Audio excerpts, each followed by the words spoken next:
Дами и господа, започнува програмата Гласот на народот со Слободан Томич. Интеракција 100%. Кажете си се што ви лежи на срцето и тежи на душата.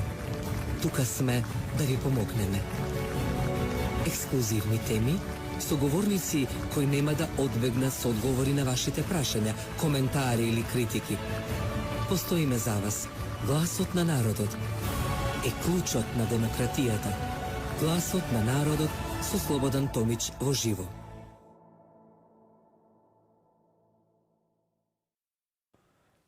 Добро вечер, почитувани. Добро дојдовте во Гласот на народот, петочно издание. Поточно, еве, имавме една таква убава прилика да ви дадам можност да ја презентирам. Таа историска за мене е сепак презентација што ја пренесе професор доктор Сашко Кедев, кој навистина со гордост и со пиететова го кажам за еден човек кој ја пренесе, ја извиши, ја однесе Македонија на сите 14 светски врвови. И ќе повторам, тоа беше и неговиот став. И замолница мене е за заповед, од секој случај, да го реализирам. Заслужени сте сите македонци во светот, каде и да сте. Тоа што го направи господинот Сашко Кедев е, реков и тогаш и сега, парадигма за нашето постоење, обстојување и македонизмот. Кој ќе рече македонизм, тоа е нешто што го немаат во другите светски пори, светски кругови, и затоа е таа целава ситуација што денеска, ден нова ни се случува. Со оглед дека видовме што се случува на политичката сцена, бидејќи ова се моите 5 минути, можам да кажам дека со право дека не можете да го криете, да го лажете народот, не можете да му продавате некакви шарени лаги, бидејќи вистината е бавна и правдата, но таа исплива. Видовте што Епштен што направи. Направи тоа што Зоран Заев го направи со тие дадените, да речам, незаконски снимки, кои беа со цел да се смени името, да се смени уставот и се тоа на Македонија да дојде до едно најмизерно место во светската, на политичката сцена и на картата на светот и на народите. Но тоа што, почитувани, македонскиот народ секогаш докажа дека е посебен, единствен и со право ќе кажам пример во светот. Ако се сеќавате, бидејќи ова е 26-та година на Гласот на народот, поминавме 4-ти на век, газиме, дај Боже, да проживееме и половина век да доживееме. Но како и да е, по мене ќе продолжи некој друг да го пренесе Гласот на народот. Јас 2010 година бев на македонска телевизија, кога е на наша македонка, почината, замина сега од привремен живот, тоа е почитуваната адвокатка, малце сум збунет, која ми дојде на телефон, ми се јави, ка Слободан, само тебе ти се јавам. Нули. Еве, тука сум во Калифорнија и на CBC слушам една емисија во која двајца спикери на CBS велат: почитувани гледачи, има една земја, таа се наоѓа во Европа. Таа не само Европа, на Балканот, а таа земја се вика Македонија. Значи, парафразирам, а народот кој живее таму се вика, се е македонски народ. Интересно е што испитувавме, следете ме, ве молам, 2010 година, 2012, тука, дека нивниот мозок, коефициентот на IQ-ту, и не само тоа, е нешто што е сосема различен од другите. Ова стојам цврсто, бидејќи моите емисии се на YouTube, моите емисии се во македонска телевизија и можете да проверите.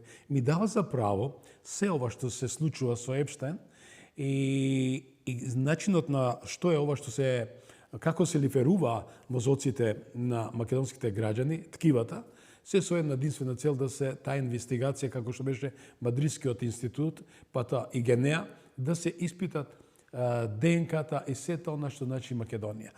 Некој ова нема да го прифати од причина, бидејќи цврсто работат на негацијата на вистината, на негација на Македонија. Во контекст на се тоа, че завршува во првиот дел, кога видовме дека како се однесува нашето здравство, како после толку години некои списи од Министерството за правда на Соединетите американски држави дадоа од 1.500.000 листа хартиини информации, дојдоа до македонската вистина. Епа, Зборот ми е дали ние натаму треба да мучиме и македонското здравство и натаму треба да биде сервилен на политиканти, на политички партии, се за своји лични услуги, интереси. Така беше и во времето на Бранко Црвенковски. Така беше во времето на сите поред премиери на Социјалдемократскиот сојуз и ден денеска, кога веќе таа политичка партија, жалам што ќе кажам, е во домирање или заминување од политичкото небо. Не е со некоја желба да го кажам со една напомена, бидејќи таа политичка партија е составен дел на политичкото небо на Македонија и да мора подитно да се ресетира од нула. Конечно, видовме дека измечарството, аргатството, како на Венко Филипче, кој дефинитивно не одам со спекулации, прочитав, велам, тоа се спекулации, дека неговото семејство, 42-43, круната на Свети Климент му беше во времето на фашизмот дадена на бугарската столица. Верувајте ми, тоа се само информации кои продраа. И конечно, дали тоа аргатството, измајчарството на Венко Филипче, кој е под плаштот на Зоран Заев, денеска ни го прави со работниците. Дали работниците треба да бидат муниција на една медиокритетска структура која сака да се поигра со Македонија. Јас само да замолам, реков дека не сакам да ја проширам темата за и околу мојот син, да, со голема благодарам на голем број пријатели кои дојдовте, покажавте една голема почит кон Ѓорги и бевте заедно да му одадеме почит за една година неговото не по силата на Божја волја, туку по наметнато тоа беше да замине, но големата благодарност ми е до Националниот триостран Мечкавојска куќа, до господин Пуже и ФИСА Комерц Љупшо дојал Скопје, кој навистина излегол предвид и го поддржа тој голем настан за мене. Еве, нека биде тој мој уведен збор, овие 5 минути, барам само една джингл, да ве поздравам мојата екипа. Тоа е Кристина Томич, мојот главен продуцент, и Ивана Алексовска, главна во режијата на Виста телевизија. Одиме со джингл и се враќаме во студиото. Останете со нас. Гласот на народот со Слободан Томич. Гледајте ме.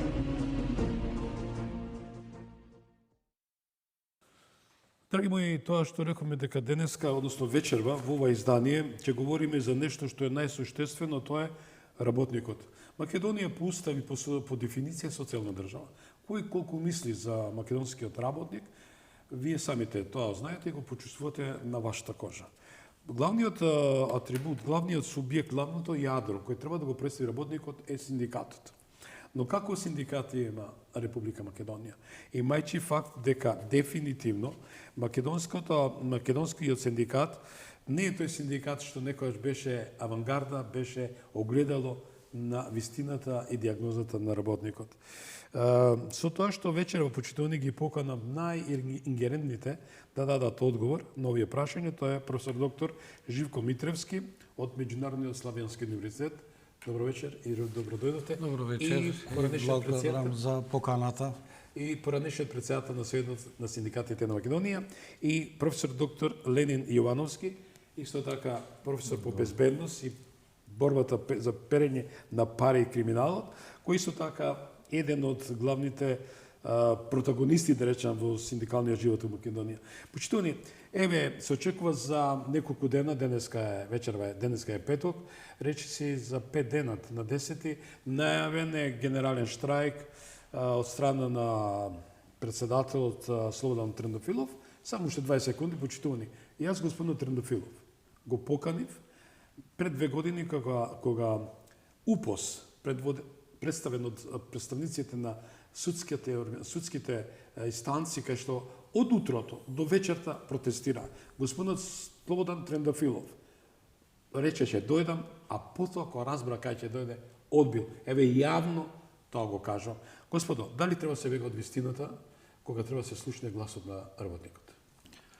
Па видете, суштествен момент во делот на делувањето на секое општество секако дека е чувството да барате социјална правда и да се борите како за социјалната, материјалната екзистенција за себе и за сопственото семејство, па и пошироко. Впрочем, без еден поширок општествен социјален консензус помеѓу трите социјални партнери, државата, работниците и работодавачите, не можеме да зборуваме за никаков општествен напредок. Па во таа смисла, навистина зачудуваат некои моментални состојби кои се случуваат во Република Македонија, Така?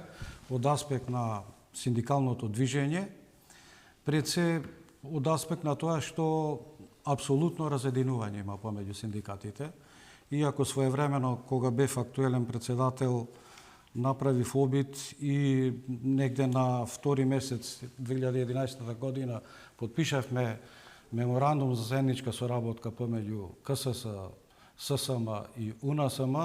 За жал од тоа денес нема ништо, што впрочем дава една лоша слика и лош однос во делот на довербата на членството кон синдикатите. Но очигледно дека еден од тие синдикати, односно раководството моментално на Сојузот на синдикатите на Македонија, кој патем речено е апсолутно нелегитимно, страшно ја греши стратегијата во делот на своето делување. Факт е дека нема поголема борба на синдикатите од борбата за плата, зголемување на платите и така натаму. Меѓутоа, стратегијата која одбрал моментално Сојузот на синдикатите на Македонија, апсолутно го води Сојузот на синдикатите на Македонија во една погрешна насека од аспект што тотално ја елиминирале поранешната стратегија на водење на еден социјален диалог со социјалните партнери, во институционално делува спротивно на основниот инструмент со кој синдикатите ќе го докажуваат легитимитетот, а тоа е продолжување на процесот на колективното преговарање и договарање и начинот на кој се бара зголемувањето на платата.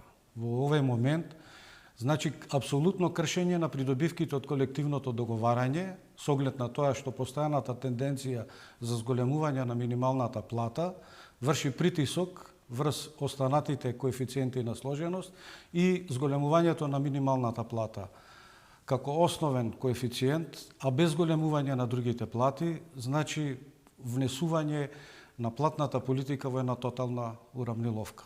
И наместо да се држиме за колективното преговарање, каде што своевремено кога бев и актуелен преседател, се надевам дека и повторно ќе бидам со оглед на цела документација што ја имаме и со оглед на сите тие злоупотреби и фалсификати што се правени таму, вклучително и за моментално актуелниот Трендафилов, имавме 14 грански колективни договори кои јасно и утврдуваа политиката на плати во нашата држава.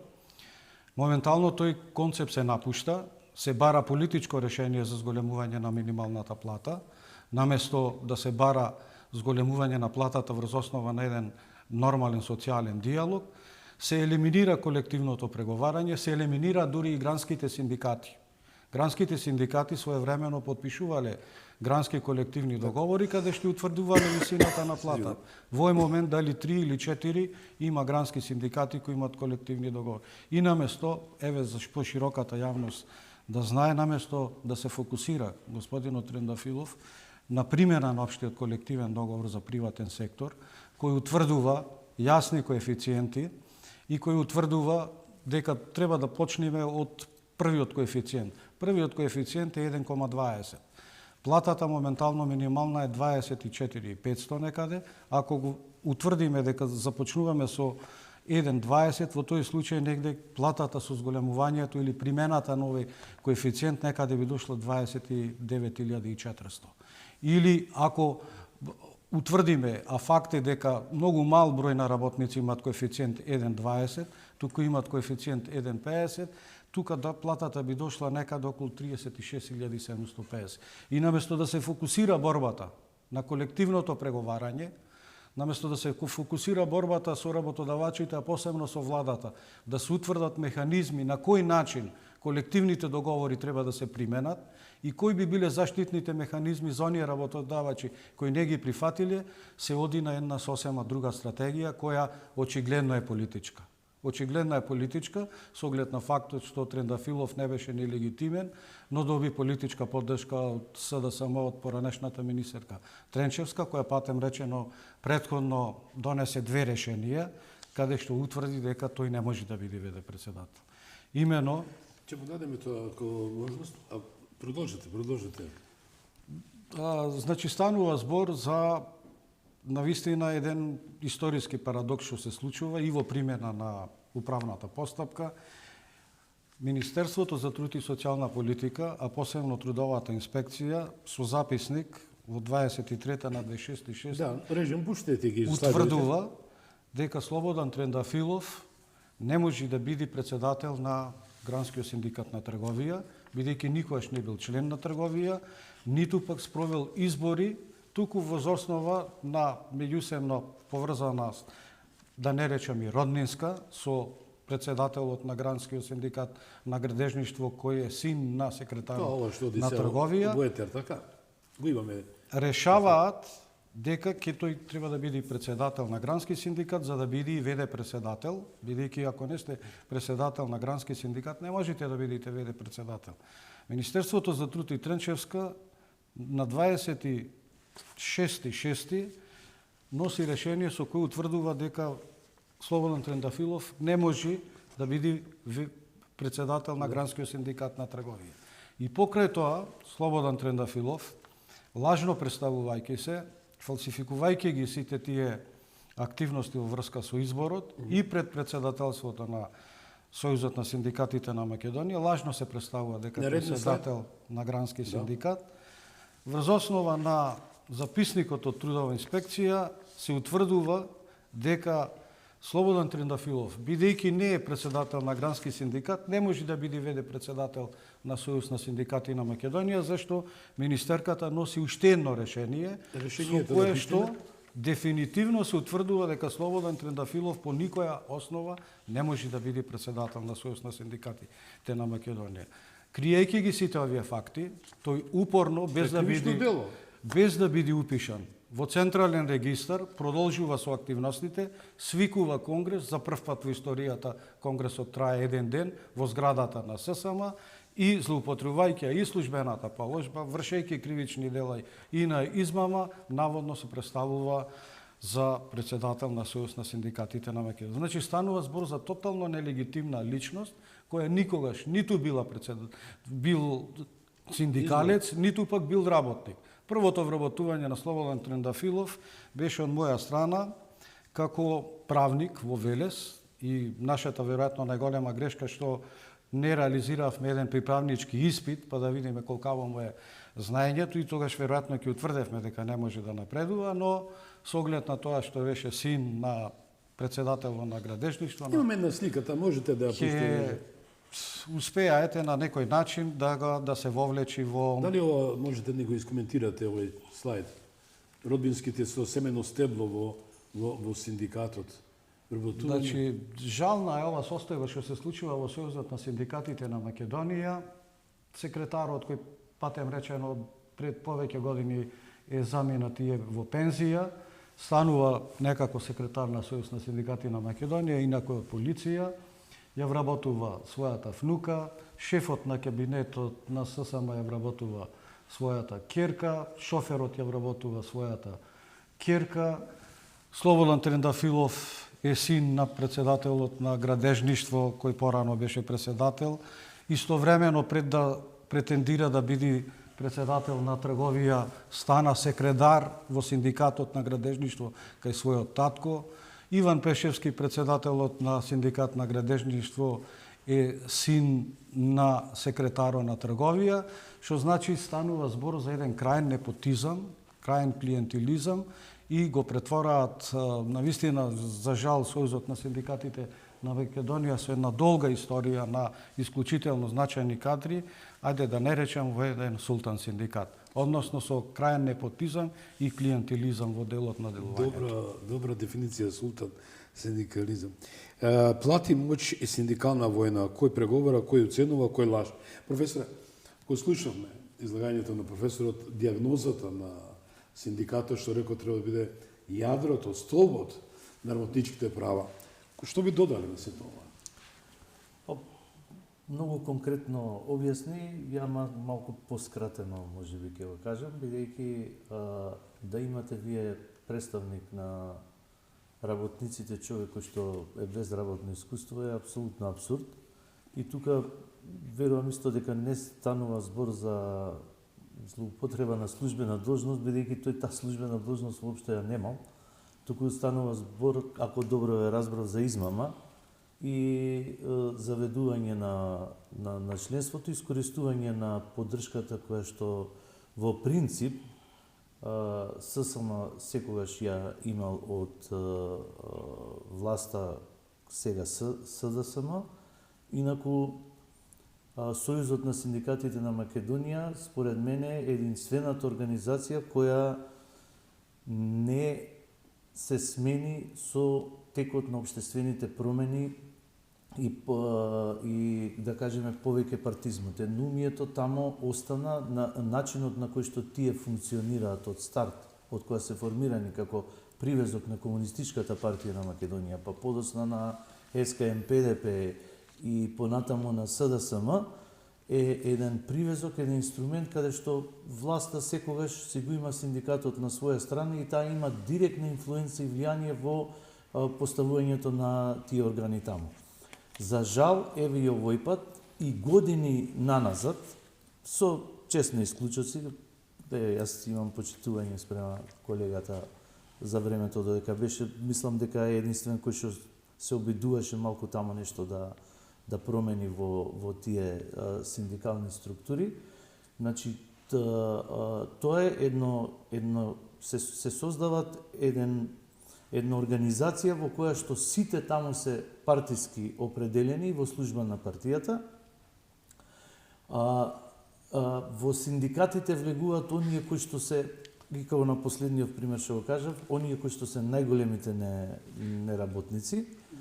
И не се случило до сега, ако има некој пример, нека ме демантира, особено во функционерите кои што се наоѓаат тамо во ССМ од години наназад, во времето, еве да кажам јас за компетенцијата за која што зборувам, значи јас бев 4 години во еден мандат председател на тогашна Републичка геодетска управа на републичко ниво, сега Агенцијата за катастар, и бев во највисокото раководство на УПОС и близок соработник на почитуваниот Ванчо Муратовски, кој што исто така подосна стана председател на ССМ. Значи, таа не се случило да стигнете вие на некоја синдикална функција и позиција и подоцна некако да ја загубите или да се откажете, сем ако тоа не било некаков политички притисок и реваншизам.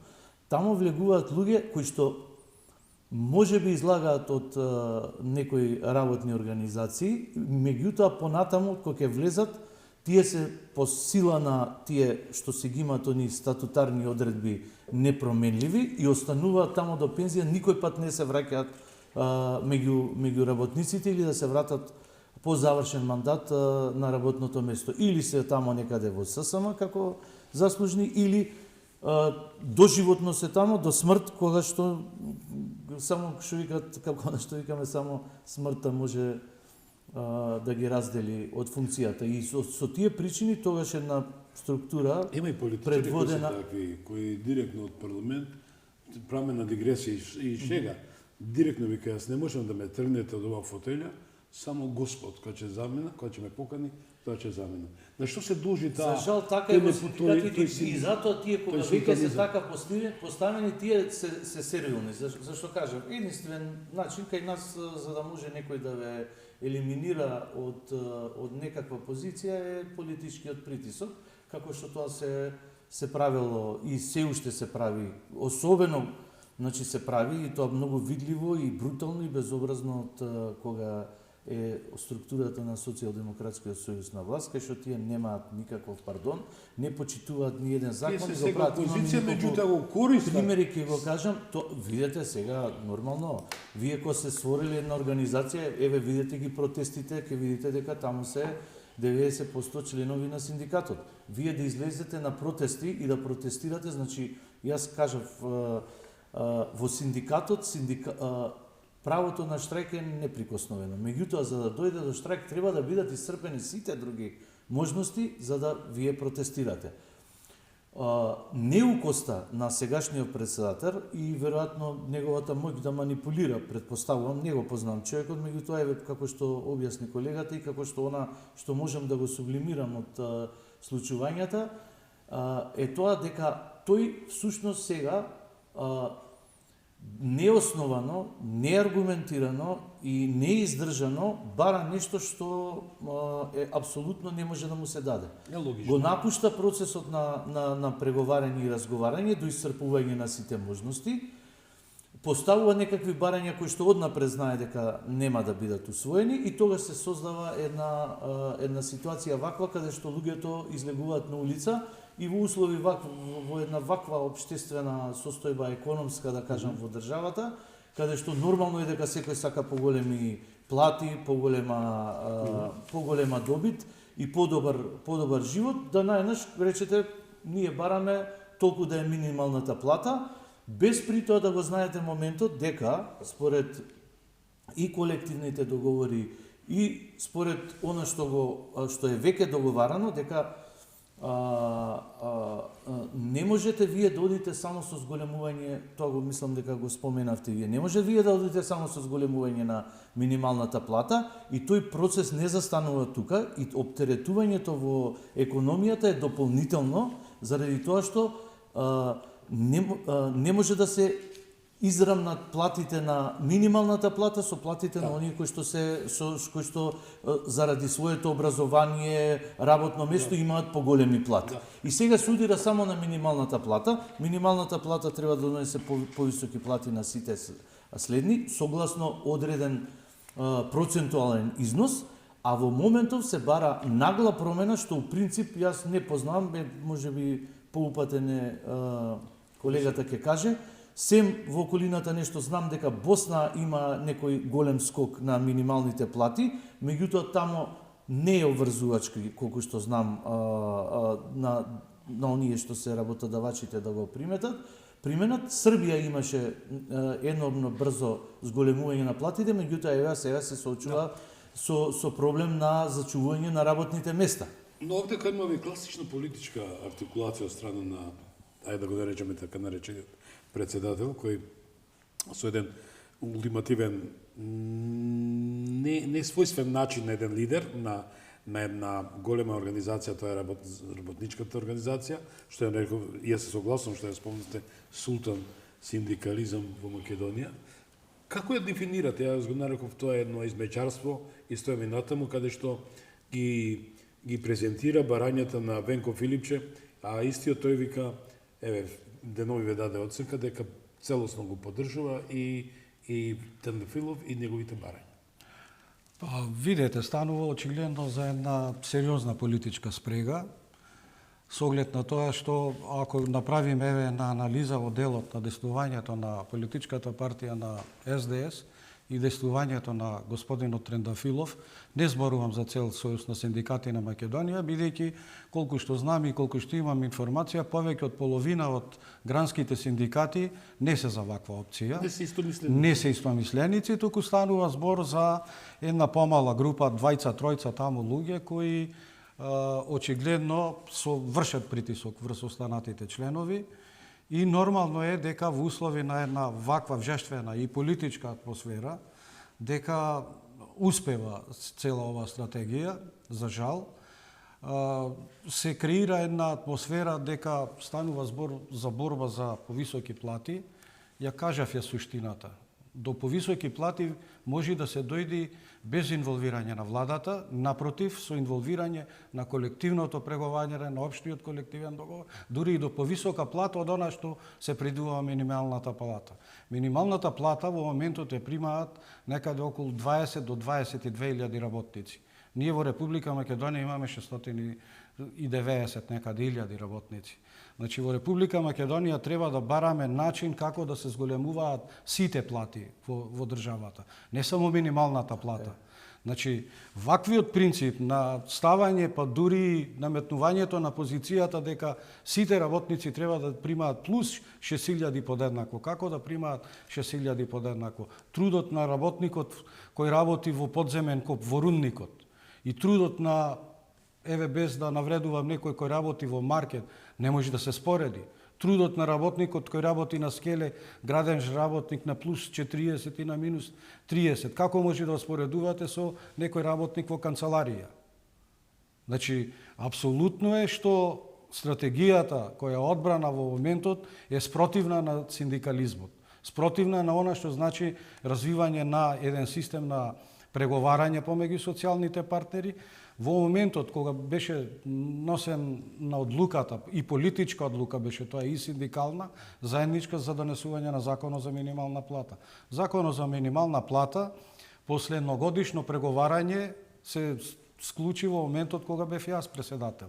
Првата активност моја беше од 2010-2011 да ја убедам владата, тогашна, дека има потреба од донесување на Закон за минимална плата, како обезбедување на основен инструмент за материјалната и социјалната екзистенција. А зошто? Бидејќи во тој момент 60.000 работници во 2011 година прима од прилика од 4.500 до 5.000 денари плата. Ние, после долги преговори, после долги анализи, после дебела анализа на пазарот на трудот, утврдивме една сума негде 8.050 до 8.500 денари, која значеше скоро 100% зголемување на платите.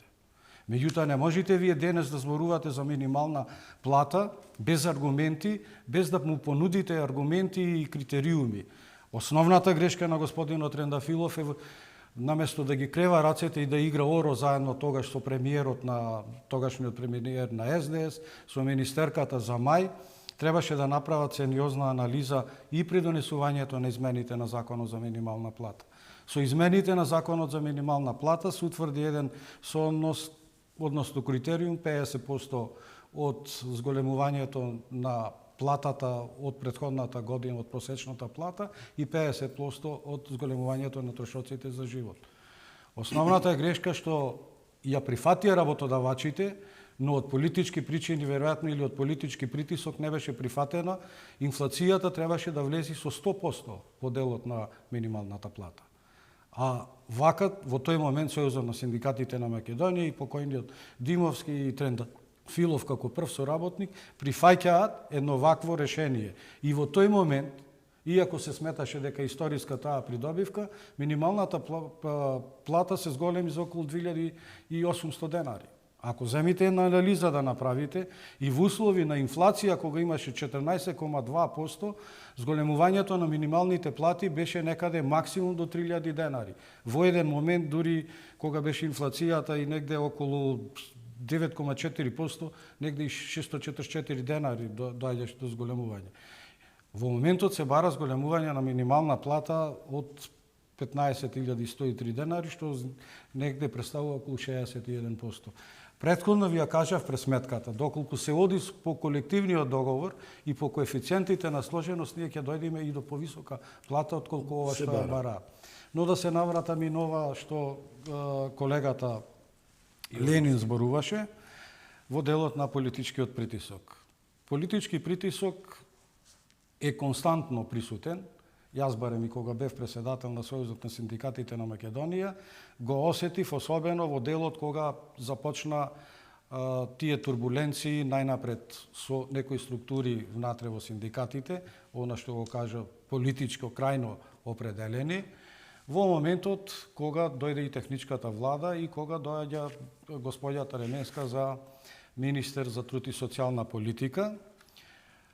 На 13.11. зборуваат дека се одржал некако си состанок на кој се одлучува јас да бидам променет. Спротивно на статутот кој предвидува 2 месеци расправи, повеќе од половина од синдикатите да се изјаснат, па разговори во извршен одбор, председателство. Тие само во еден ден, во еден елитен ресторан ексклузив со присуство на двајца високи политички функционери на СДСМ, двајца министри тогаш од таа техничка влада, носат одлука политичка да биде променет Живко Митревски со празно ливче хартија, без подпис, без печат, без изјаснување на гранските синдикати, прават наводен записник дека присуствувале 28 представници на некој синдикат, каде што само со ливче обично хартија, со пишување со рака, без да се знае кој присуствувал и кој не присуствувал, господјата Ременска носи решение другиот ден, на 14.11, каде што го прифаќа овој записник без име, без презиме, без печати. Денешната амбасадорка. Денешната амбасадорка, за жал, која се уште е присутна, затоа ќе искоментирам малку и покасно, само со еден подпис. Согласно законот за измени и дополнување на законот за избор на влада, Тоа е подписот на Ременска. Согласно овој закон, значи согласно член 45-47, техничката министерка не може да подпишува сама акт со кој ќе менува и ќе носи решенија. Туку напротив, треба да има или одобрение од заменскиот министер или уште еден подпис. Согласно член 47, доколку се донеси вакво решение, ваквото решение е ништовно. И покрај ова што е спротивно на законот, денес се уште функционира. Бидејќи навистина бевме изненадени од сето тоа што го правеше таа техничка министерка по завршувањето на низиниот мандат, јас достави барање до Министерството за труд. Министерот Ибрахим Ибрахим го поништи ова решение, бидејќи е спротивно на законот и спротивно на статутот на Сојуз на синдикати на Македонија, водев и управни постапки пред управен суд, каде што во 4 пресуди сите се добиени во моја корист, каде што се утврдува дека се постапките за моја смена спротивно на статут на закон. Во 2019 година добив и извршна пресуда од Виш управен суд, која што ја доставив на извршување, бидејќи согласно законот за судови, сите овие пресуди морат согласно член 13 од законот за судови да бидат извршени, испочитувани. За жал Централниот регистар, наместо да ја спроведе ова одлука, што е должен според законот за Централен регистар и законот дури за општа управна постапка и за управни спорови, тој наместо да го спроведи, го префрла во некоја си комисија, која комисија повторно одлучува против мене. Значи, направени се тешки кривични дела, тешки злоупотреби и за жал, навистина, еве еден апел и до Министерот за внатрешни работи, не е можно, значи, да не представува лик, посебно во една исклучителна значајна и реномирана институција како што е Ватикан, да не представува личност која вршела злоупотреба на службената положба и која што го повредувала законот. И сега го спомнавте, господин. Во контекст на ова самоуштенно, од учесниците кои биле присутни во тој момент, еве имаме изјава и од Пецо Груевски, председател на синдикатот на УПОС, пред да биде заминат во пензија. Тоа е изјава од председателот на УПОС, Пецо Груевски, кој на нотар ја достави и дава нотарска изјава кај што кажа дека целокупната активност против мене е фалсификувана, дека на тој состанок не присуствувале делегати кои се представуваат дека биле членови на Совет, дека дополнително се одело кон подпишување на некои изјави, така да еве и еден повик. Владењето на правото е основен фундамент во делот на владењето на државата. И реформи како ќе спроведеме ако не го И во делот на нашето аплицирање во Европска унија, основно е што се бара владењето на правото како основен демократски принцип. Па еве еден е повик и до обвинителство, и до Министерството за економија и труд, и до владата, и до премиерот, после сите овие активности, после сите овие мерки, треба да се превземат веднаш активности да се спроведи владењето на правото. Ќе додадам само тоа околу. И јас би додал само нешто. Само кратко да и вие продолжите.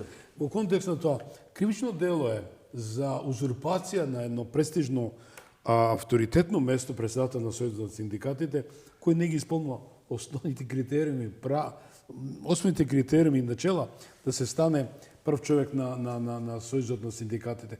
Дали поднесовте пријава до Министерството за внатрешни работи или тоа беше судија те тужи, кадија те бран, како беше? Значи, исто има и една интересен дел и во тој. Кадија те тужи, кадија те суди? Веднаш беше доставено барање од моја страна и до основно јавно обвинителство. Основното јавно обвинителство во времето на времето на кога го донесе решението Ременска. Ременска. Значи, основното јавно обвинителство веднаш постапи и донесе решение со кое го стопира решението на Ременска. Но за жал, понатаму како се движи активностите, по добивањето на изборите на СДСМ, сето тоа се стави адакта, иако, впрочем, има доволно аргументи и без водење на кривична постапка, бидејќи законот за општа управна постапка зборува дека во секој момент, во конкретниот случај Министерството за економија и труд, која ги утврдува ваквите неправилности, согласно член 124 од Законот за општа управна постапка, треба веднаш да постапи по службена должност и да утврди дека тоа решение е ништавно и да воспостави владење на правото. Повелете, господин Јовновски. Кажа за собствената ситуација и све што поминал, јас сакав само да дополнам дека не е единствен случај. Кога станува збор синдикалното движење, спомена преска дека како некое логично случување од една состојба во која што беше ССМ се формира синдикат кој произлезе од ССМ, меѓутоа Конфедерација на слободните синдикати како пандан на ССМ да се избегне од тие спреги кои што беа со тогашната власт.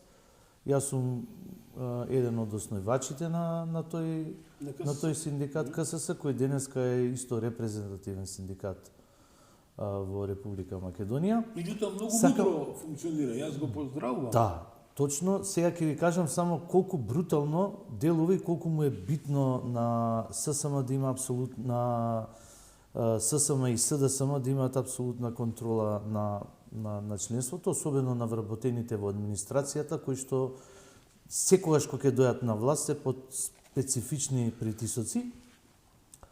Кога доаѓаат на власт 2017-2018 година, веќе почнуваат со... Насадени беа, господин Јовновски, не дојде по волја на народот. Во ред, меѓутоа власта им беше некако дадена. Прават голем притисок на членството во КСС и толку брутално и, да кажам, недемократски, некоректно, нечовечки делуваат, што преку ноќ го превземаат членството. Ке кажам еден пример за Водовод, во времето на Шилегов кога беше. Значи, во Водовод КСС има 700 членови, од кои што во одреден период за 2-3 месеци се сведуваат на 50. Сите се принудени под разни уцени да преидат како членови на ССМ со разни уцени, или со преместување на работно место, или со бркање од работа, и луѓето за своја екзистенција морале тоа да го направат. Председателот на синдикатот, односно подпредседател на КСС, кој што е таму вработен, добива отказ. Го бркаат од работа, значи до таму одат. Од Водовод? Да. Истиот е случај во Агенцијата за катастар и недвижности. Председателот, овој Благој Рамповски што е сега, исто избркан од работа и него му го тамо преполовуваат членството. Тоа е 2 пати бркан од работа. Да биде пострашно и да знаат гледачиве со што се соочуваме кога не само, да кажам, еве вака во некоја синдикална сфера кај што постои борба за членство, се применуваат системи, него и таму каде што функционери, директори се изживуваат на вработените спрем оние кои што не им се допаѓаат, дали карактерно или политички, ги бркаат од работа.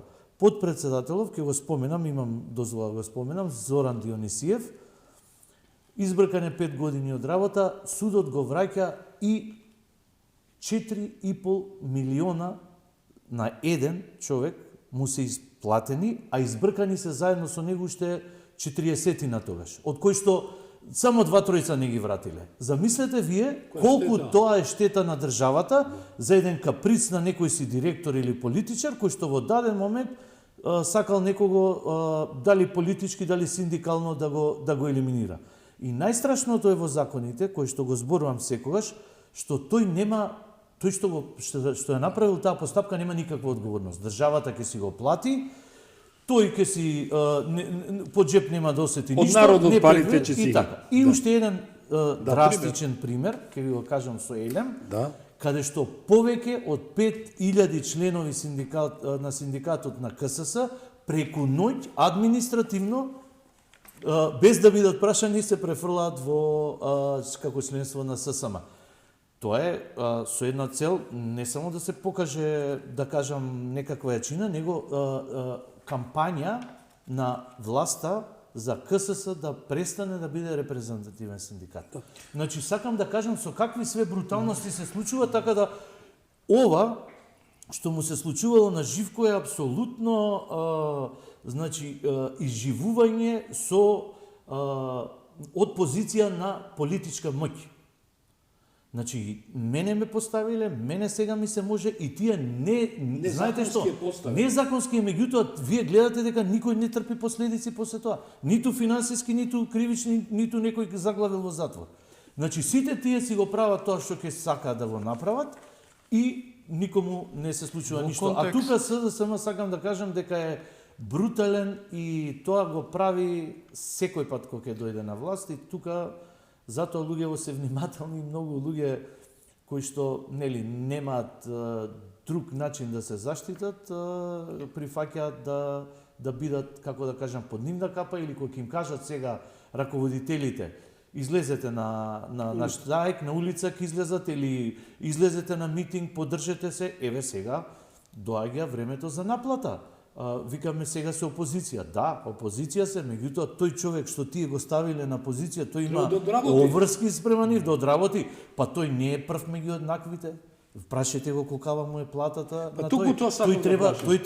Тој треба прво не произлегува од работниците, што е страшно, нема никакво, колку што слушнавме, работно искуство, доаѓа на една комотна позиција, на една голема плата и сега тој практично си води политика и некој што му ја дал позицијата и што му ги овозможил примањата, има врска да го одработи. Јас така гледам на работите од страна. Значи и според ова што го гледам како компетенција, пошто јас сум бил, знам како што кажав, и во делот од синдикатите, и како здружение, и како некои неправди, па еве имавме и ние некои излегување на улица. Само да надобрзам за политичките притисоци.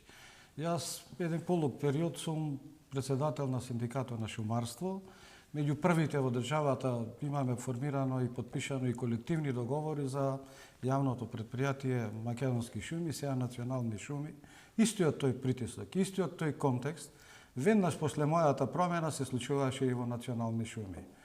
Дури беше формирана една група, дури да ме сменати од председател на синдикатот на шумарство со помош на помошници, директори, со помош на возила, но добро е што синдикалците не попуштија и во тој контекст се уште ја реализирам таа функција. Но да се навратам и нешто друго, што е запрепастувачки. По мојата промена од председател на Сојуз на синдикати на Македонија, политичка, не синдикална, добивам отказно решение од Сојузот на синдикатите на Македонија. Наводно не сум бил присутен на работа 3 години. 5 години водам спор. Значи, председателот на Сојуз на синдикати на Македонија во даден момент останува без работа. Може да замислите за каков синдикализам станува збор кај некои личности, таму кои се уште присутни, кои не смеат и понатаму ни еден ден да бидат. Водам спор, спорот го добив. Спорот го добив и потребно е моје враќање во Сојузот на синдикатите на Македонија. Овој господин, кој се представува дека е председател на Сојуз на синдикати на Македонија, Трендафилов, не постапува по судската одлука. Укажуваме на тоа дека задолжително согласно договорот за вработување треба да ме врати на соодветно работно место, односно во моментот ако по која била причина му престане мандатот на председателот, се враќа како советник во рамките на Сојузот на синдикатите на Македонија. Тој тоа не го постапува. Затоа доби 2 кривични пријави. Првата кривична пријава заради повреда на право од работен однос, каде што е предвидена и казна затвор до 1 година, бидејќи спротивно на законот за работни односи добивам отказ, а со извршна пресуда се покажува и од апелација дека неправилно сум избркан од работа со отказно решение. И второ кривично дело неспроведување на судска одлука. Значи, може ли замислите за каква структура станува збор и за какви политички спреги? Тие спреги се многу видливи. Господинот Трендафилов на крај останува председател во наводници на Сојуз на синдикати на Македонија заради што подпишува предавнички колективен договор. Па го подпишува, јас колку историјата во моментот после тие две решенија кои После што го две решенија, споруваат, да. во моментот денеска му го даваат согласност за решението за упис во Централен регистар, утредента се Утредента, појавува како потписник на колективниот договор. Мислам, толку прозирно, толку кажам, и сега зборуваме за синдикат, најголемиот во Македонија, кој што нели влече историски корени со најголемо членство, каде што синдикализмот е на последно место. Каков е тој? Еве, како што кажавте, ниту КСС, ниту ССМ, ниту третиот синдикат не треба да се еден против друг. Тие за своите заеднички интереси треба заеднички да настапуваат пред секого. Каков е тој колегиализам, каков е тој синдикализам, какво е тоа братство, пошто се нели на седниците браќа и сестри, тоа е изразот како што си се обраќаат едни со други како синдикалци, да вие прифатите државата вас да ви поклони илјадници членови со административна едно решение. Да не застанете позади вашите колеги кои што се брутално избркани од работа, да не дадете еден збор на поддршка, ако ништо друго. Не зборам да излезете сите на улица. Вас, председател на еден репрезентативен синдикат, го бркаат од работа, вие не реагирате никако. И тука многу е јасна борбата и улогата на Режијата ќе замалам, ја сакам да подсетиме таа на слика која мене ме потикна како новинар, а вам, почитувани гледачи, сигурен сум дека ќе имате вистинската слика што е тоа што се случува во синдикатот. Таа слика нека оди дека ние разговараме, бидејќи навистина ти благодарам Ивана. Со оглед господине, како да професоре, да речем, во секој случај, вие спомнавме и Јовановски професорот спомна за какви финански потенции станува збор. Колку е точно дека господинот Трендафилот зима околу 2.500 до 3.000 евра месечен надомест? Прво да ги информирам јавноста дека кога бев председател актуелен, со договорот за вработување мојата плата беше 45.000 денари.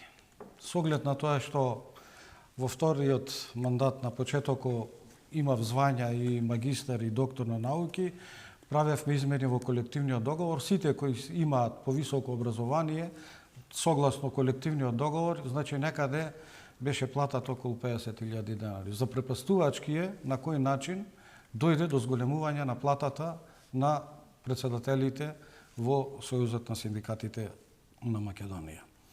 Кога сме кај финансиите, во моментот кога бев брутално променет, и не само што бев променет, туку бев променет и буквално исфрлен надвор заедно со секретарот Методија, своевремено со полиција. Беа искршени стаклата на влезната врата, беше присутна полиција и иако беа крајно ни непристојни сцени, крајно ни непријатни сцени кои беа забележани и во Европската конфедерација на синдикати и светската, каде што веднаш заради исклучителна повреда на меѓународен стандард на труд, повреда на Конвенцијата 87, која забранува мешање на владата во синдикалното организирање и избор. Затоа веднаш беа пратени писма своевремено и до премиерот, и до Заев, и до Царовска, каде што се укажува дека се направени тешки повреди на таа конвенција и дека веднаш ваквото решение за моја промена треба да биде поништено. Меѓутоа, таа влада во тој момент очигледно дека немаше интерес тоа да го направи, имаше интерес да постави своји политички приврзаници и послушници кои ќе работат на една агенда која ја видовме докаде ја доведе државата во тој момент. Во секој случај имавте реакција од меѓународниот корпус. Апсолутно, значи тие писма беа пратени до владата и бараа итно. Дури уште повеќе, бев во 2-3 наврати повикани во Европска унија, во Социјалниот совет на Европска унија, каде што се разгледуваше мојот случај, каде што се уште трае и се уште чакат одговор дали и оваа влада ќе постапи согласно насоките кои им ги дале, односно да воспостави владење на право.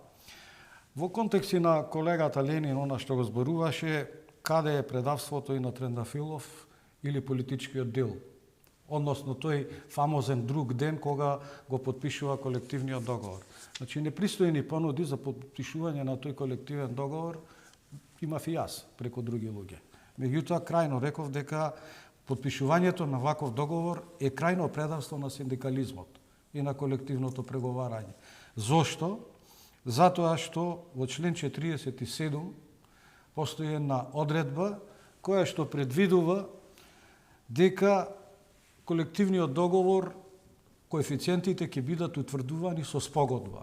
Тој беше потпишан во 2023 година, а до декември, значи требало да биде потпишана некаква си спогодба за да бидат утврдени коефициентите. Тогаш ако е тоа така, какво има потреба од синдикати, какво има потреба од колективни договори, ако во колективниот договор не ги утврдите веднаш коефициентите. Суштината на преговарањето е веднаш да утврдите коефициенти за плата. Да не биде ова само останато на ваков на ваква небулоза, се оди уште понатаму. Доколку не биде потпишана спогодбата, а која влада ќе потпиши спогодба или многу ретко ќе ја присилите, ако не е навистина ориентирана кон еден социјален напредок, дека ќе важи методологија со утврдување на коефициенти кои ќе бидат утврдувани во висини согласно Државниот завод за статистика. Значи, тотално пропаѓање. Запрепастени беше и Европската федерација на синдикати и Светската конфедерација на синдикати како е можно да се потпише еден ваков колективен договор за јавен сектор. Уште повеќе да биде објазата поголема. Зголемувањето на платите тогаш го предвидуваше господинот Трендафилов да биде во 2025. Тогаш, значи, можел да направи преседан, да зборува за зголемување на плати после 2 години, а сега кога беше понудата за зголемување на плати во јавниот сектор, па на почеток беше едно драстично одбивање. Со ова драстично се гледа дека навистина имаше еден голем политички дел, една голема политичка позидина која за жал му беше наметната во една искривена слика на работниците, кои навистина искрено даваа поддршка во борбата за зголемување на платите и се уште даваат поддршка, меѓутоа апсолутно не се информирани, ниту пак има некоја транспарентност, ниту пак постои некоја цврста поврзаност, заедничка за ова што зборувавме со колегата Ленин, за едно заедничко действување помеѓу КСС, ССМ, КСОМ, бидејќи има уште една друга организација која исто така делува во... Што значи, не случајно ми беше таа идеја мене, која за малку и ќе беше реализирана. Синдикатите потпишавме меморандум за соработка, за понатаму да направиме една форма на едно по-рационално здружување, кое ќе значи придонес кон барањата интересите на работниците во нашата држава. Професор, многу ви благодарам за една запирка. Соведнаш ме поттикнавте, КСОМ го спомнавте.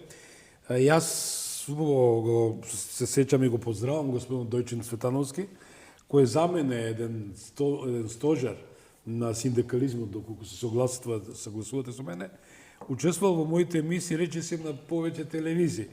И гледам дека денеска не се збори за еден вистински трибун, човек кој навистина застана зад грбот на работникот, беше фронтмен, кај што се бореше и какви закани имаше по неговиот живот и неговото семејство.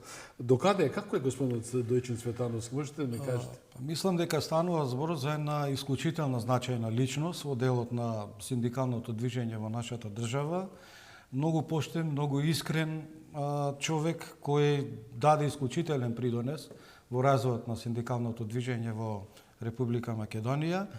Според моите сознанија и според она што заеднички споделуваме многу мислења во делот на развојот на синдикализмот во нашата држава, моментално е во пензија и очигледно дека не му е сеено во начинот на кој се одвиваат и кој се реализира синдикалното движење во Република Македонија.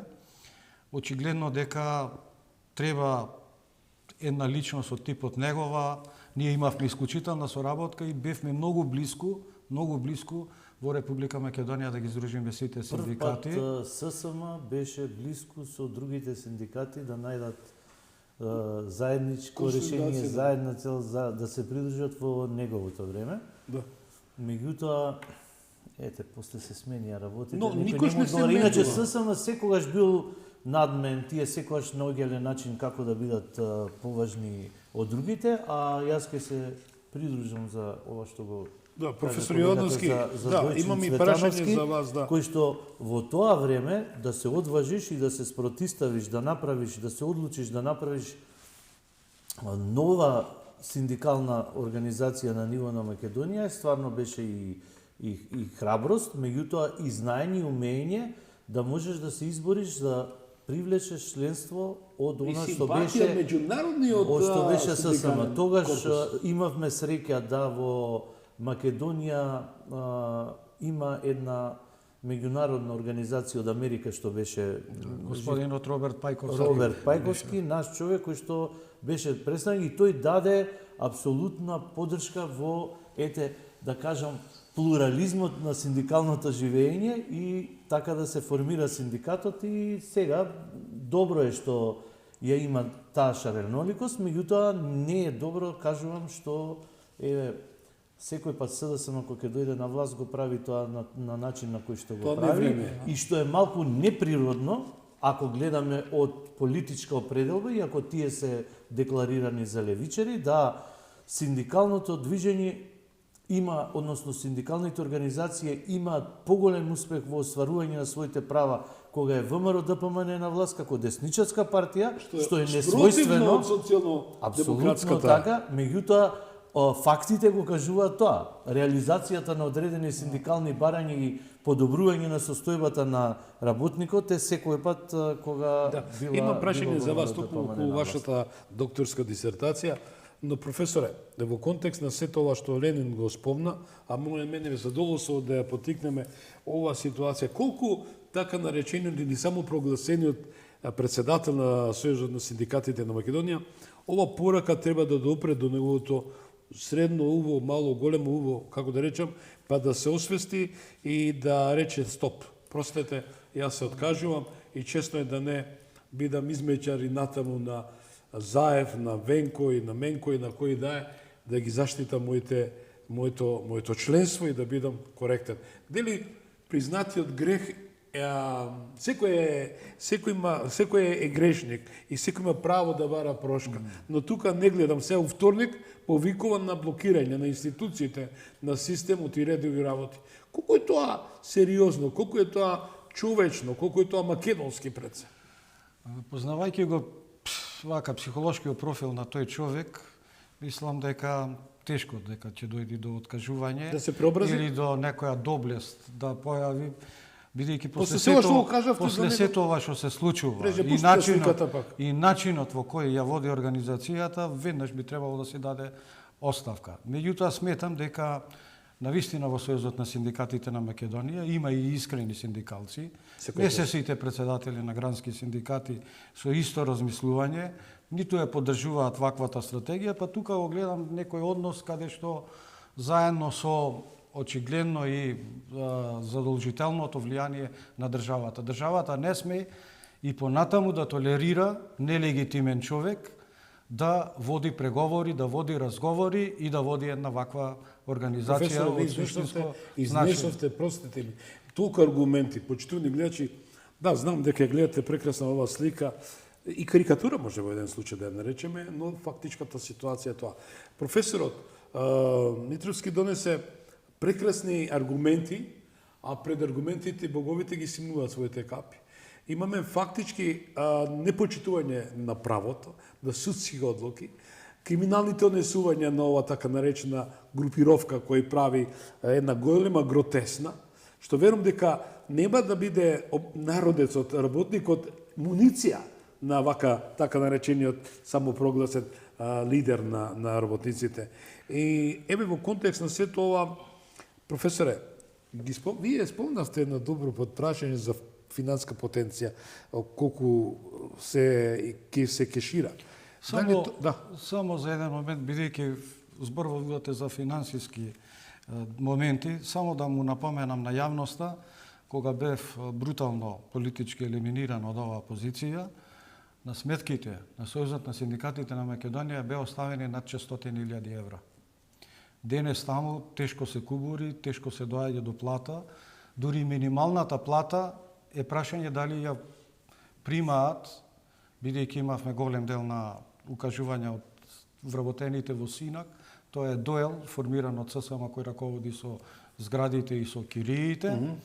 Така да гротексно звучи вие да барате минимална плата на собствените работници, да не им го давате тоа што го барате како минимална плата. Значи, таму направени и тежок финансиски криминал, бидејќи ги нема тие 600.000 евра. Тие 600.000 евра беа наменети за два проекти, за формирање на мини центар за едукација на синдикални кадри за Југоисточна Европа со приспособување на 2 до 3 спрата како еден вид на мини хотел, каде што работниците би можеле да преспиваат во Скопје заради висината на хотелските услуги и преку систем на ваучери, преку гранските синдикати, да му се овозможува, не дај Боже и за болест или за нешто слично, на работниците да престојуваат во тој работнички дом.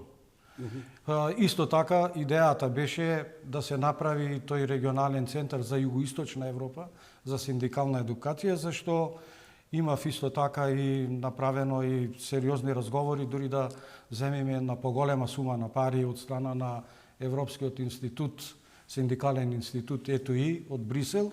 Меѓутоа, за жал, тие пари ги нема, ќе мора да се најдат кој ги зеде тие пари, како се распоредувани, кој ги има потрошено, како се потрошени, така да голем простор има и за финансиската полиција, за обвинителството, односно има многу работа во тој дел.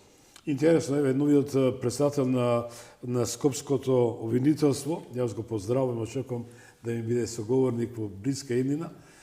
Еве, многу добри и податоци, почитувани обвинители, почитуван министер за внатрешни работи Точковски, кој навистина ви честитам за се тоа што го правите заедно со премиерот. Ова не е лигавење, ова е професионално несување, бидејќи ја секогаш кажувам, што е добро, мора се поздравува, што е за народот, мора се почитува. Видовме што се случува. Почитување морам на почитуваните соговорници, ќе му одземе на 2-3 минути. Дали знаете дека наркобосот, кралот на дрогата, па Груевски го избрка од државата, не дошол еден ден да престои во владата, не патам, не жалам ја за тоа. Меѓутоа, Груевски не влезе кралот на дрогата. Од Заев го прима со сите почести. Не знам дали интонирале химна, не знам која е химна на наркоманите.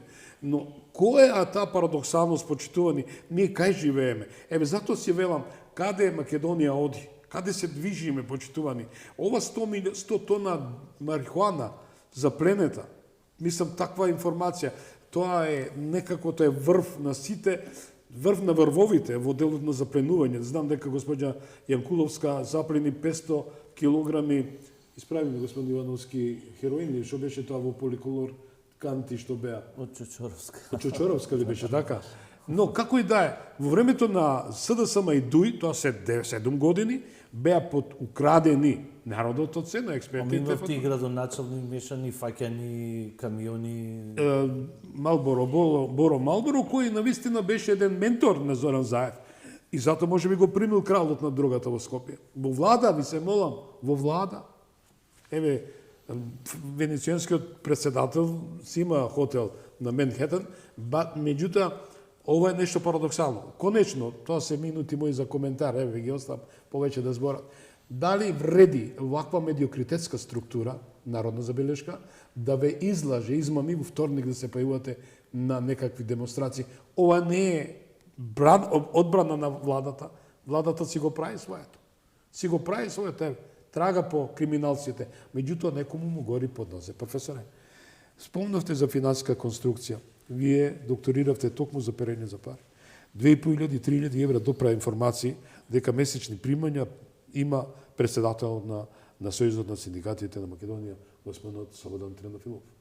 Како ви го коментира се тоа институција да зароби еден човек, нелегално професорот изнесе купишта документи кои верувам дека институциите мора да пренесат. Па ако тие пари се трошени со нелегален подпис, треба некој да одговара. И ова што го спомена колегата Живко, ако оставил 600.000 евра кои што не се знае кај се, односно се веќе потрошени, треба некој да се позанимава со тоа. Веројатно се еве во делот и на платите. Многу е лесно да исперете пари, особено кога сте во синдикална организација, каде што имате многу активности, имате огромно членство. Најчесто парите се перат, големите пари, кога се разводнуваат на повеќе лица и токму затоа тие мерки што се преземаат за плаќања во готово и оние лимити што се намалуваат, се тоа едно од работите кои што јас докторирав на таа тема, нели, мерките што се превземаат против перењето на пари. Меѓутоа во тој период во одреден никогаш не можете да бидете сигурни, никогаш не можете да кажете дека перењето на пари ќе го спречите. Да. Успехот е ако тоа го доведете до помала стапка. Тоа е река Значи, подморница, че излива. Но еве Да. во Крмзов, го идовте вчера, се појави, значи тоа е најголема пералница, професоре. Значи, ќе ми дозволите? никој се извинувам, никој во ниту една држава, особено не во малите држави како што сме ние, ниту може да прави криминал, ниту може да испере пари, ако за тоа нема подршка од структурите на власта, изразена преку тие позиции што ги имаат по министерствата кои што се надлежни за тоа. И овие некои, ако се сеќавате се, најчесто овие апсења или пронаоѓање на овие количини како се разбиваат се, или е мешан, како што беше во еден од минатите ситуации каде што ДЕА беше вклучена, значи америчките служби ги фатија, бидејќи одредени полициски структури во нашата држава го поддржувале тој транспорт на нелегални средства. И ова исто мислам дека во Србија што се случува е некоја изолирана контрола која што е вон стандардната која што се применувала досега, бидејќи да се одлучиш да правиш транспорт на толкава количина, тука биле стандардно, тоа не се правило сигурно прв пат, тоа биле стандардно поврзани и обезбедени со поддршка на одредени структури во власта, во царината, во полицијата, меѓутоа овој пат некој надвор од таа шема, со овластување спровел контролата и ги открил така како што ги открил, да не се лажеме дека тоа е сега нешто случено прв пат и дека до сега не функционирало. За жал службите си едните го работат своето, ги бркаат криминалците во своите редови, или една друга сослужба се контролира и тогаш се случуваат ваквите големи откривања. Инаку кажав, ако државата реши да се справи со криминалот и дека криминалците не се во улога на одредени структури во државата, тие никогаш не може да бидат криминалци, кажувам особено на вакви простори во Македонија, каде што ние сите се знаеме. Истото и со, да кажеме, едно време кражбата со коли, секој знае кај му е колата украдена и кај се наоѓа, меѓутоа никој не се одважува да оди тамо да постапи ај тој што не може да побара, тој не смее да побара, меѓутоа дури ни службиве не го прават тоа, или ќе отидат да направат некоја контрола што е претходно најавена, кога се е тамо подмирено решено, секој си е покриен како што треба да биде и така се прави. Инаку државата во моментот кога ќе сака да воведе ред, ќе го воведе. Еве, земете го за пример Safe City. На сето противење остана доследна државата, го направи и еве ќе има резултат. И има резултат. Па ги гледаме, јас возам што со мотор, што со кола сум присутен, како сите сега убаво бавно си возиме по сообраќајните. Значи, треба да има 40-50 сега правила. малку проблеми прават оние, па ептен што се уплашени, што возат по 30-35 на сат, го кочат сообраќајот, меѓутоа веројатно ќе се Да. ќе се Ви навикнеме. благодарам за Не е ова прв- прашање, да, а не че е прв апострофирам случај. со професорот за финале. Јас единствен сум, можам да кажам на вистина, почитувани, дека единствен сум што ги актуализирам тие 32 милиарди буџетски средства украдени. Не можам како да ги наречам. Ги нема.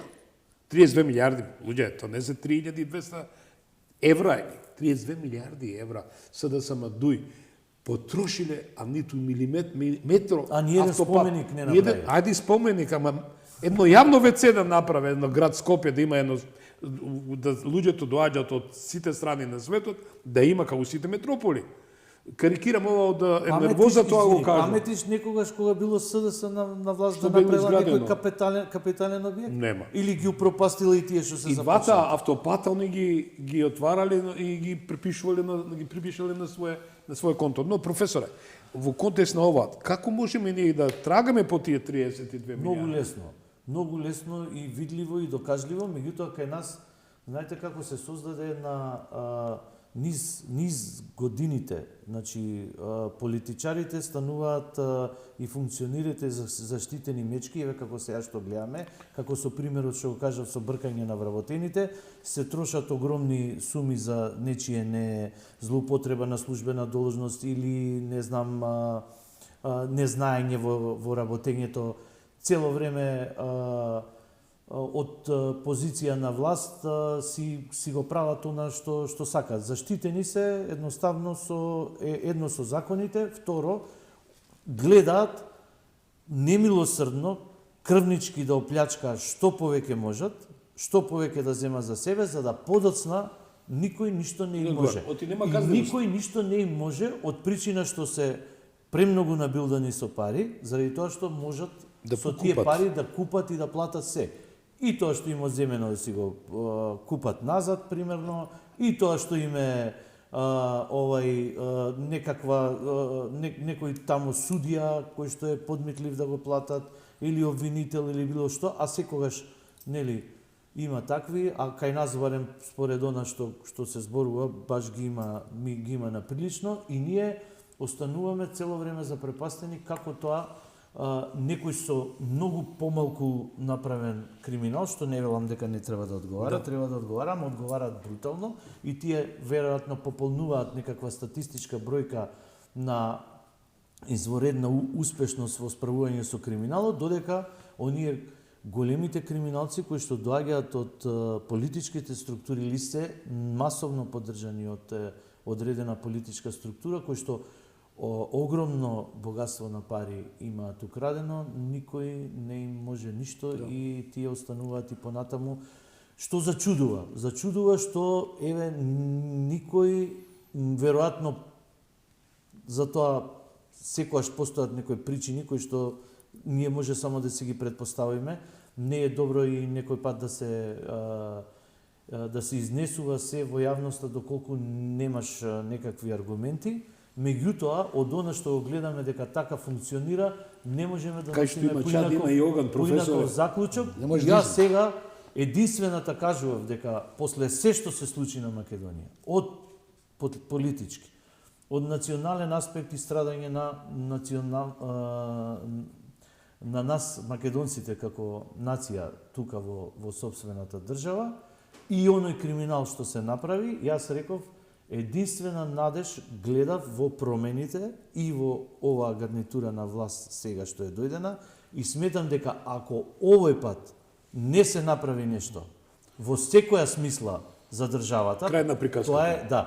тоа е многу тешко, се сочува, сигурен сум и знам со огромни големи проблеми.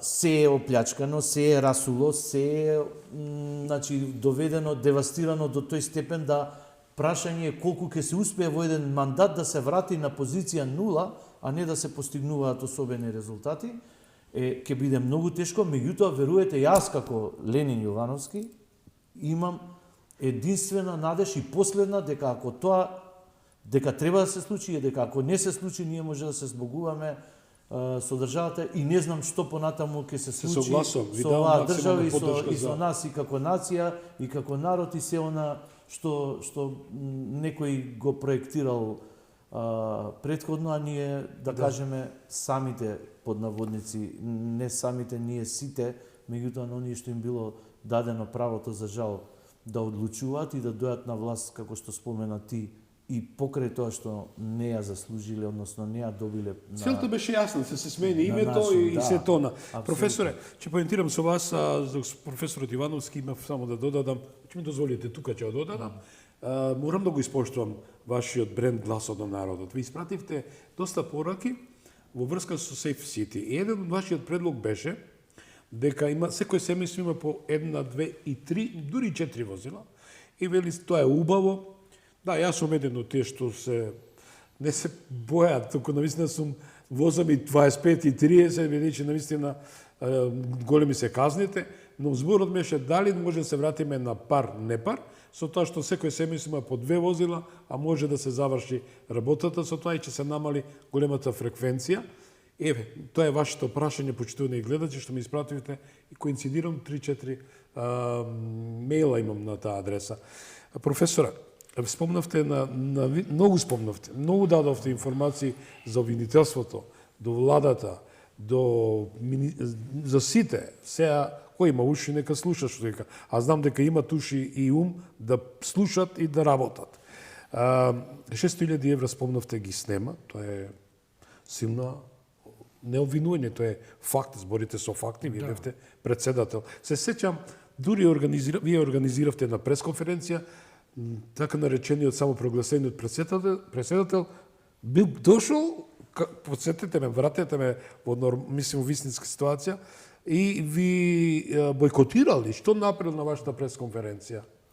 Видете, тоа говори за него, и како тој личност. доволно зборува за тој, пак да го спомнам, психолошки профил. Но сепак 600.000 евра да снема таа таа култура што ја има, односно што ја нема во конкретниот случај.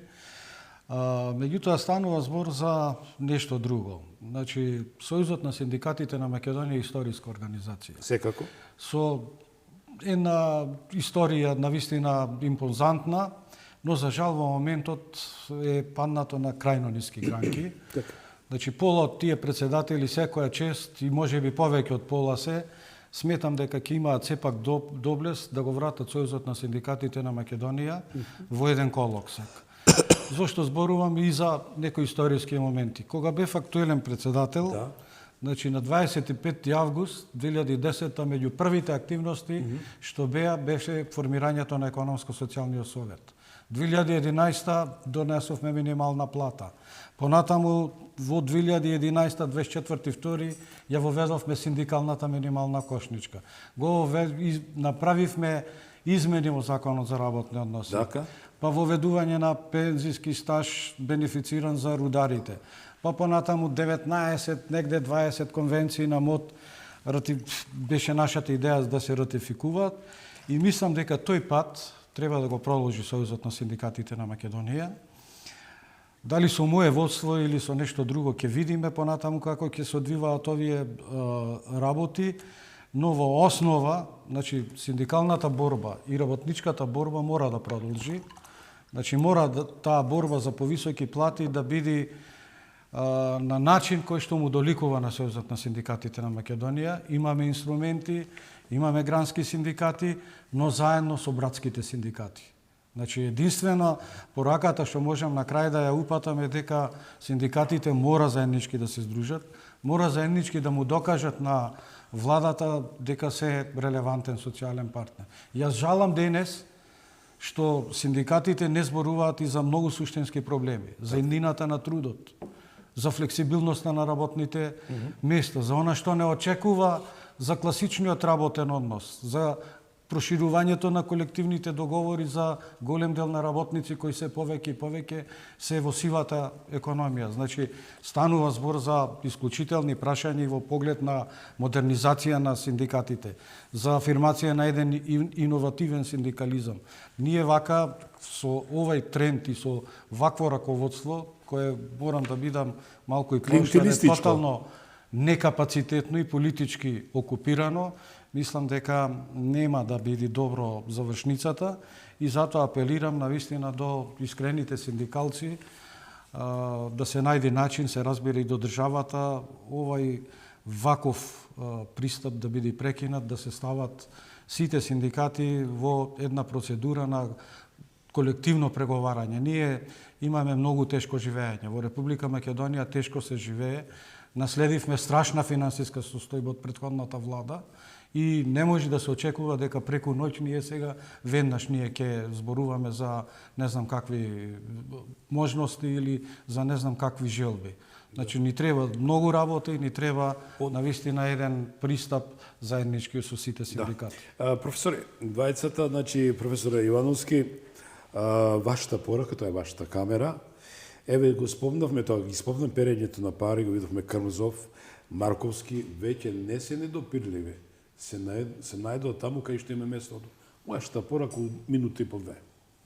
Повелете, тоа е вашата камера. Да, во врска со сите оние, да кажам, криминали што се случува, што се констатирани, злоупотреби на службената должност, се она што е штета направено, вклучувајќи го и работникот, и бизнисмените во Македонија, значи стопанскиот сектор, владата да превземе големи чекори, да биде издржана на тоа што го има како податоци што излага, да се посвети максимално внимание да се искоренат, бидејќи без искоренување на тој дел и тоа однесување и на делот на криминалот, и на оние функционери кои што се огрешуваат во својата функција, дали од лични интереси, дали од партиски, ако не им се застане на прагот, значи ќе ги имаме овие случувања какви што ги имаме до ден денеска и државата полека ќе ја губиме и ќе биде заробеник на некои туги интереси. А секој па знаеме дека оној финансиски момент или она што значи подкупување, обезбедување на лагоден живот е лесно препознатливо и многу добро се знае, особено во Македонија, кај што повеќе или помалку сите се познаваме, како се создаваат огромните богатства на поединци преку ноќ или преку еден мандат. Затоа велам да се превземат потребните чекори и веќе да се престане со толерирање и попусливост и да се превземат мерките кои што и инструментите кои што власта ги има на располагање и конечно се пресмета со сите оние кои што ја злоупотребува службената должност и го прават криминалот во Македонија. Благодарам. Професоре, што да кажам, збораат предавање, тоа предавање треба да допре до сите нас. Професоре, плати моќ синдикална војна. Кој преговара, кој уценува и кој лажи. Вторник се очекува најава некој штрајк, некоја блокада и така натаму. Која е ваша порака? Што би поречали на тој самопрогласениот преседател на Синдикатот на Македонија, имајќи ваква плодна дискусија вечер во 90 минути, што ја организираме спроти тој најавен заеднички штрајк СДС и ССМ. Повер, тоа е ваша карта. Па во делот на синдикалната борба нормално е дека ќе се случуваат и протести и штрајкови, меѓутоа во услови, како што кажа претходно и колегата Ленин, кога се исцрпени сите можности. Јасно се покажа дека преговарачката моќ е таа која носи драстично подобра позиција на синдикатите.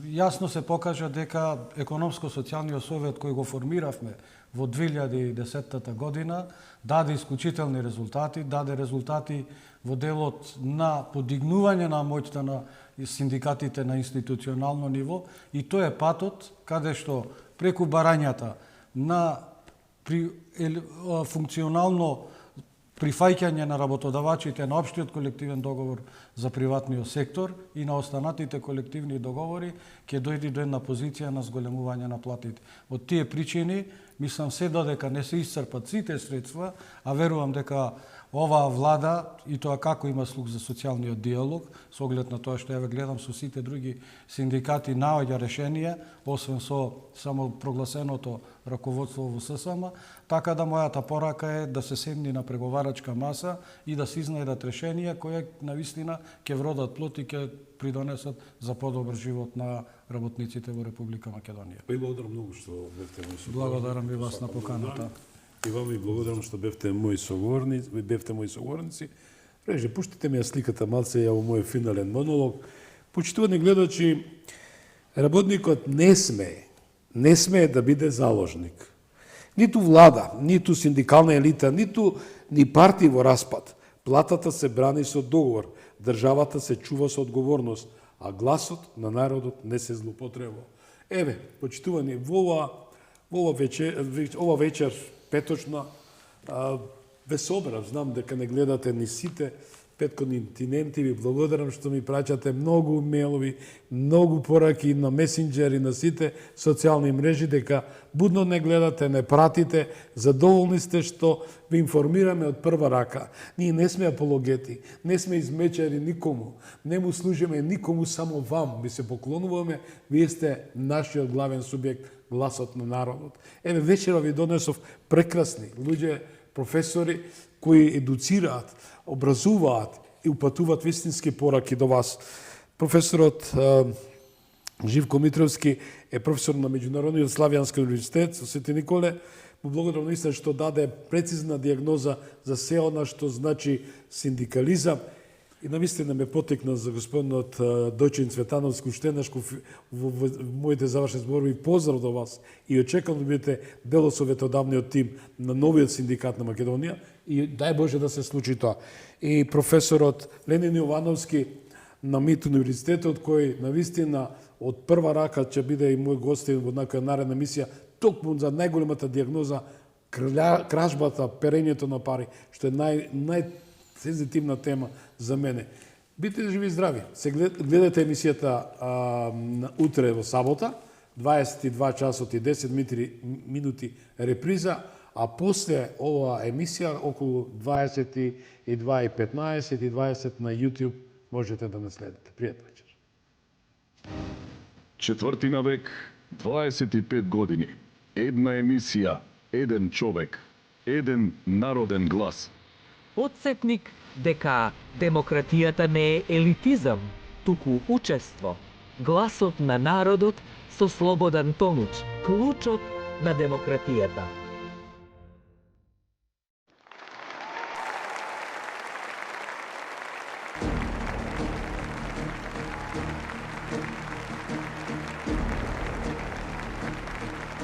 Ви благодариме што бевте дел од Гласот на народот со Слободан Томич.